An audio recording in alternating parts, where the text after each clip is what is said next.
Hi, John Dickson here from the Centre for Public Christianity. Easter and Christmas tend to highlight the risky, even vulnerable position of the world's 2 billion Christians.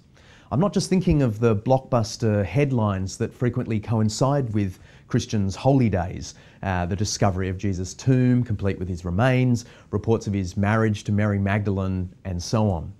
I think there's something about Christianity itself that puts believers in a precarious situation, you might say.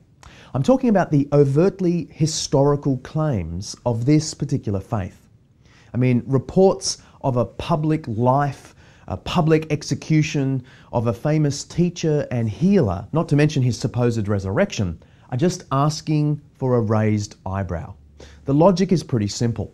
If I say that something spectacular took place on the stage of human history, thoughtful people are going to ask historical questions.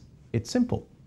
It's as if Christianity happily places its neck on the chopping block of public scrutiny and invites anyone who wishes to come and take a swing. And swing they do. Oxford University's Professor Richard Dawkins tells us in The God Delusion that a serious historical case can be made that Jesus never lived at all.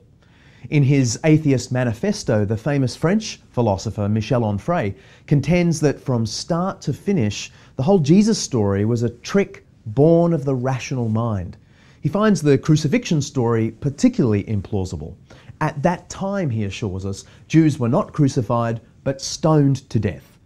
And finally, in the provocative God is not great, Christopher Hitchens speaks of Jesus' highly questionable existence and says of the resurrection, we have a right, if not an obligation, to respect ourselves enough to disbelieve the whole thing.